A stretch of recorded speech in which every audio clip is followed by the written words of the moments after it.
Now, all these flashing lights you see behind me are fire trucks from the Houston County Fire Department.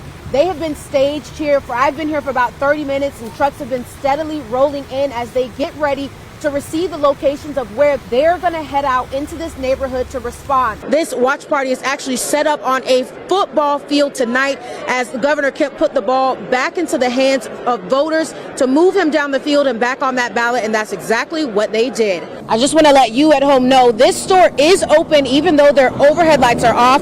They turned those lights off when we set up our cameras. Bricks like these used to be a part of the wall behind me, but they came crashing down after a pickup truck ran into it. Greg, the memorial is still up for 16-year-old Kymelo Early, who was shot and killed in front of this store exactly 4 weeks before two men were shot and killed here last night. I am about 25 feet up in the air on a pirate ship.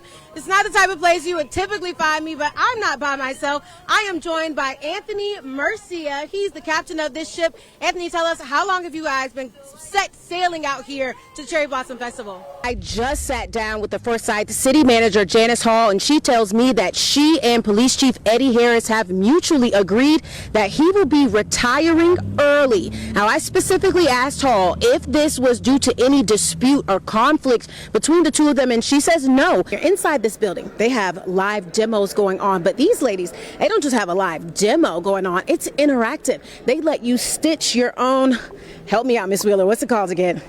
String block. String block. So I'm going to sit down and give it a whirl. Y'all, I've never sewed before, but in the spirit of the Georgia National Fair, I've got to try to do something that I've never done before. So we only have a couple seconds left, so you're going to watch me try to put okay, I'm on the foot pedal. I'm going to sit the mic down, and I'm going to try one hand here. And you just keep the edge right there. Keep the edge right there. I just press down. Press down. Oh, and we're going. All right, live from the Georgia National Fair. Brittany is inside the Miller Murphy Howard building sewing. We'll see y'all later. Just a few minutes after 10 o'clock, the last deputy turned off his lights and pulled away. But before that, nearly a dozen deputies were surrounding the Bibb County Sheriff's Office. When we got to this scene, the first thing we asked was this a drill? Deputies didn't answer, but take a look at what we saw. It was on this dark strip of Harrison Road, only lit by nearby businesses, that 35-year-old Maisha Glenn was hit by an SUV last night just after sunset. I spoke to a husband and wife moments ago who tell me that these trees laying down behind me were a tall forest this morning. And this damage is just the tip of the iceberg of what can be found in this Bonaire neighborhood. It has been a very emotional scene as family and friends have gathered. Certainly not the news that a mother wants to receive the day after Mother's Day. You can see families still gathered on this scene, questioning what has happened to their loved ones. The sheriff's office has very little information. Two people, a husband and a wife, were found dead inside of their home in this Old Stone Crossing subdivision in Centerville. Early this morning, just before 9 o'clock, 41-year-old Timothy Price called the Centerville police asking for help because he had just shot his wife. When police got here to this home, they tried to make contact with Mr. Price and no one answered, so they went around to the back. You can see it's not fenced in, where they saw glass on the ground, so they called in the special response team with Houston County.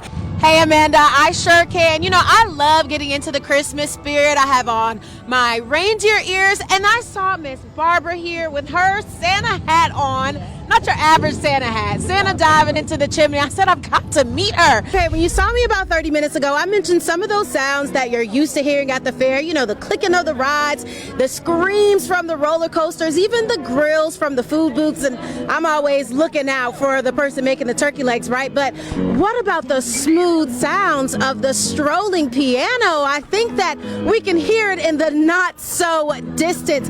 Stephanie Ansley is the woman who is on the keys and on the mic, and it's one of the coolest attractions here at the fair that's never in the same place twice. I think it actually adds a little bit of magic to the fair, because how does she do it? Well, I hate to spoil the mystery of it, but if you pay close attention, there's always somebody close by who's remotely controlling the vehicle, because she's got to stay focused on the music. After all, she is a legitimate musician who performs throughout the year, but she says from March to October, she's all about the fair circuit. Instead of being in an evidence locker, dozens of cell phones, laptops, and even a gun were all found in an investigator's desk drawer. If you're wondering how, it was all discovered by accident. A desk drawer holding more than just files of paperwork.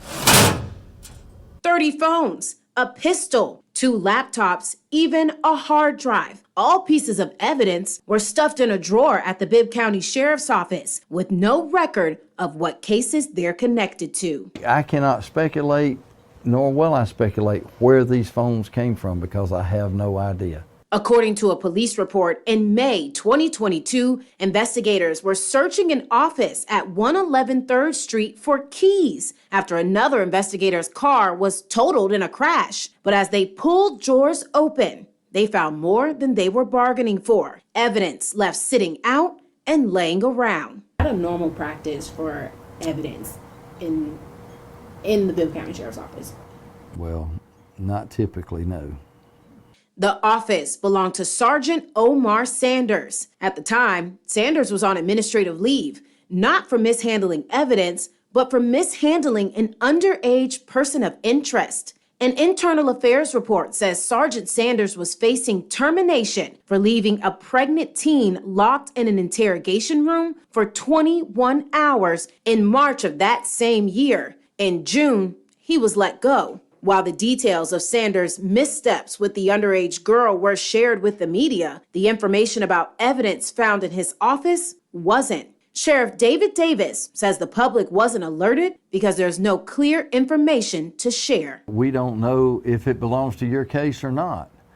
Once again, we sent out a press release that we found a bunch of phones in somebody's desk after they left. Find a bunch of phones and a gun in a desk after somebody's gone. Well, the first logical question is, how did it get there? What are these items connected to?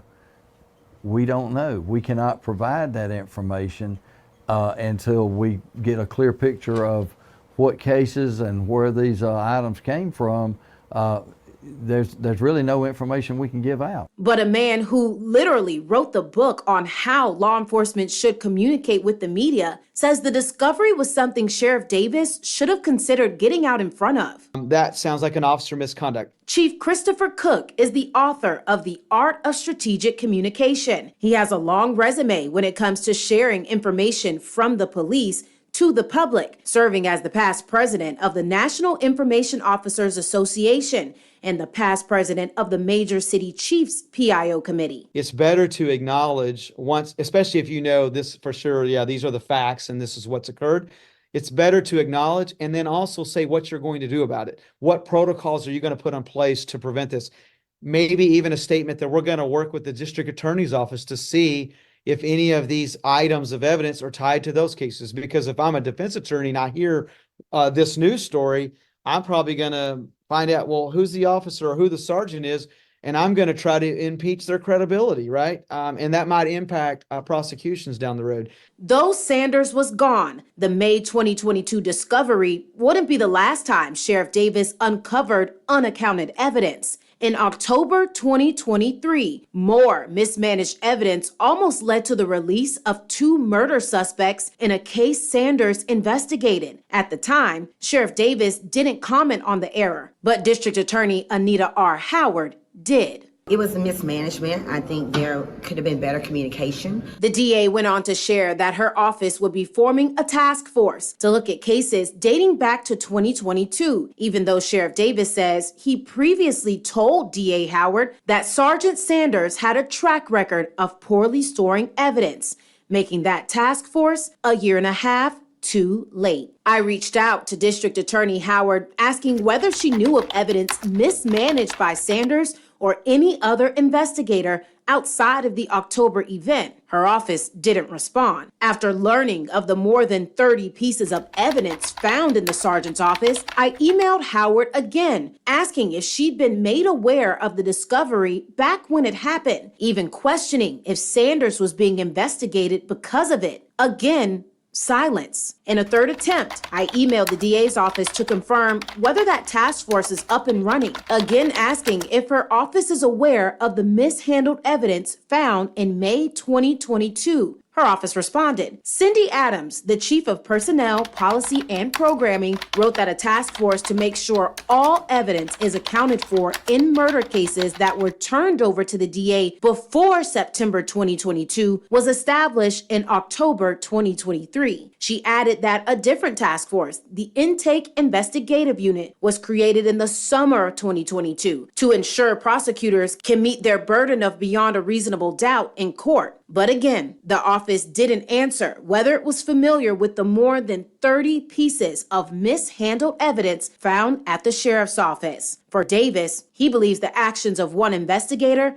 have ended up reflecting poorly on his entire office, so they've reviewed policies and made changes. We've instituted a review system to where that whenever a case is sent to the DA's office, we make sure that all of the components of it, the evidence part, the incident reports, the witness statements, all of that all goes together.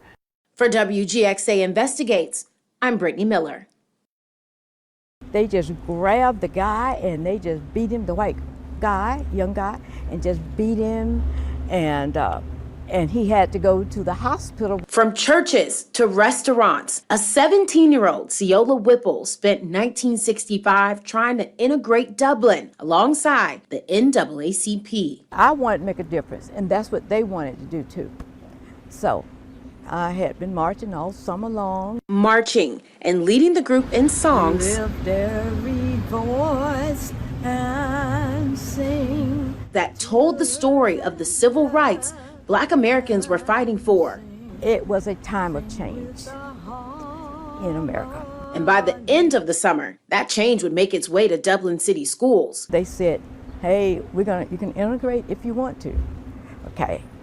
And I said, of course, I believe in being right where I'm needed. So in the fall of '65, Ceola was mentally preparing herself to leave the all-Black Oconee High School on Dublin's south side to become the only Black student in the senior class at Dublin High School. There were several young people, lots of young people, but they just didn't step out, either because their parents kept them back or were afraid for them, and people that were afraid for themselves, but I was never afraid for myself.